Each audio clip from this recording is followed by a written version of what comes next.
Physics MCQ by D Mukherjee. इस book के हर एक क्वेश्चन बहुत इंपॉर्टेंट है। मेडिकल का एग्जाम हो चाहे इंजीनियरिंग का एग्जाम हो, सभी क्वेश्चन को बड़े ध्यान से सॉल्व करना।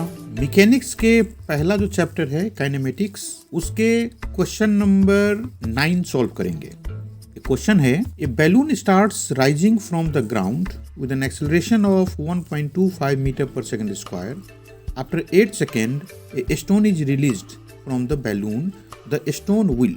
अब एक बैलून है, ये ऊपर की तरफ जा रही है, इसकी एक्सेलरेशन दे रखा है 1.25 मीटर पर सेकंड स्क्वायर, और कह रहा है कि 8 सेकंड के बाद एक स्टोन को बैलून से, मतलब ऊपर जाते हुए बैलून से रिलीज कर दिया, नीचे ड्रॉप कर दिया। द स्टोन विल, अब उस स्टोन को क्या होगा? ऑप्शन है cover a distance of 40 metre, B may have a displacement of 50 metre, reach the ground in 4 seconds, begin to move down after being released। In 4 option में चारों अलग अलग तरीके के बातें हैं। एक में तो डिस्टेंस दिया है, दूसरा में डिस्प्लेसमेंट है, तीसरा में टाइम है, और चौथा कह रहा है कि begin to move down after being released.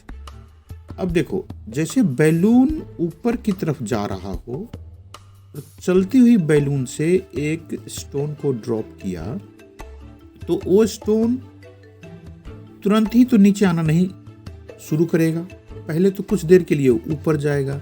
जब उसका वेलोसिटी 0 हो जाए एट मैक्सिमम हाइट, तब वो आना शुरू करेगा नीचे।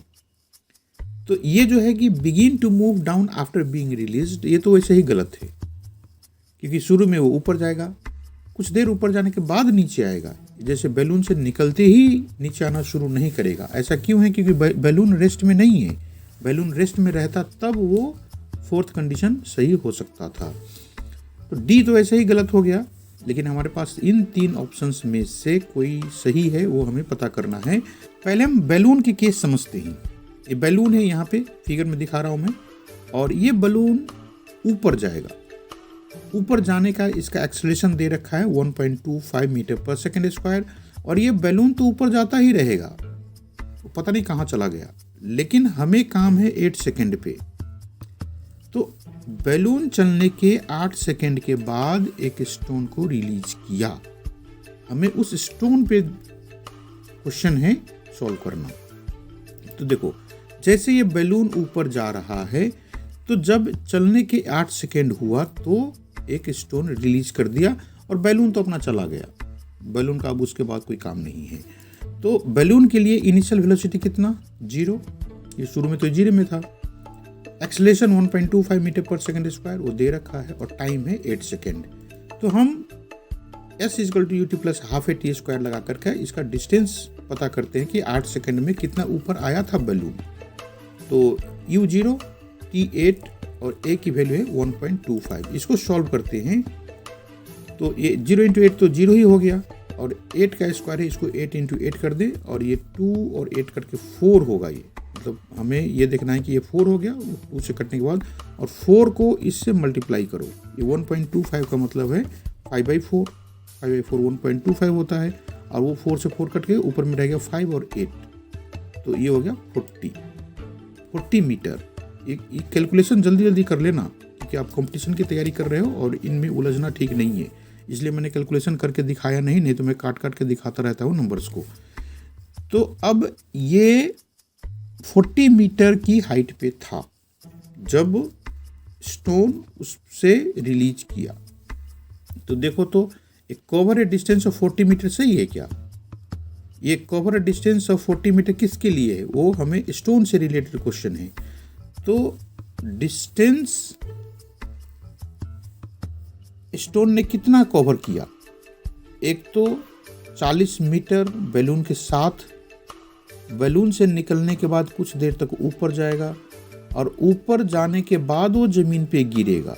तो कम से कम 40 मीटर तो बैलून के साथ चला है, और उसके बाद कुछ डिस्टेंस और भी ऊपर जाएगा तब नीचे आएगा। तो ये तो गलत है, क्योंकि उसको ऊपर जाने के बाद नीचे भी आना है।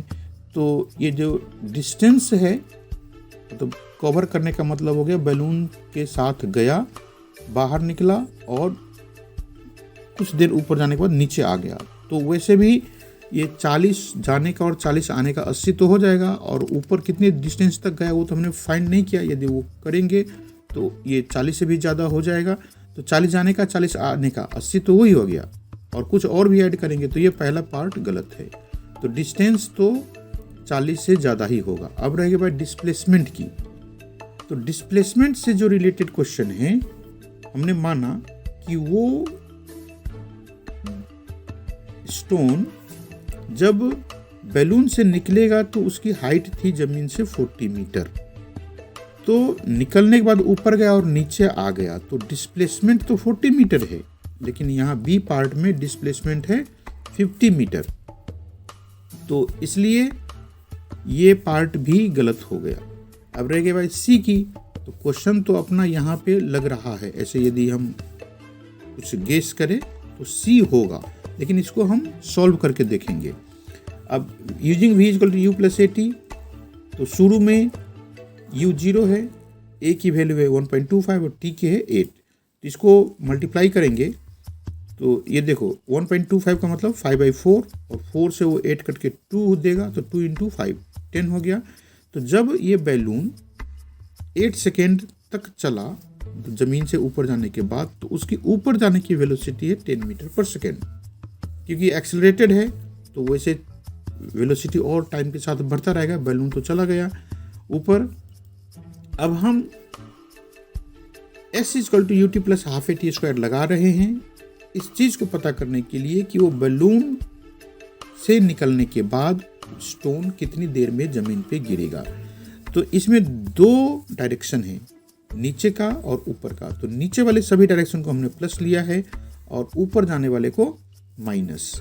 इसी तरह का क्वेश्चन हमने क्वेश्चन नंबर 6 में किया था, जहाँ पे आपको याद होगा 3 टाइम दिया था, T1 T2 T3, और उस वहाँ पे ऐसे 2-3 इक्वेशंस बने थे। यदि आपको थोड़ा सा इसमें डाउट हो रहा है तो क्वेश्चन नंबर 6 देख लेना। और ये बिल्कुल आसान सी बात है। यहाँ पे ये है कि जो नीचे की तरफ है, चाहे डिस्प्लेसमेंट हो, एक्सेलरेशन हो, तो उसको हम पॉजिटिव लेंगे, और ऊपर की तरफ का जो भी क्वांटिटी है वो निगेटिव लेंगे। तो ऊपर जाने वाला सिर्फ वेलोसिटी है तो उसको हमने निगेटिव रख रखा है, और बाकी क्वांटिटी पॉजिटिव है। टाइम तो पॉजिटिव में ही रहता है, टाइम निगेटिव में आता नहीं। तो अब हम h की वैल्यू, तो ये 40 है स्टोन के लिए, जो डिस्प्लेसमेंट है वो 40 है। u की वैल्यू माइनस के साइन के साथ 10 है।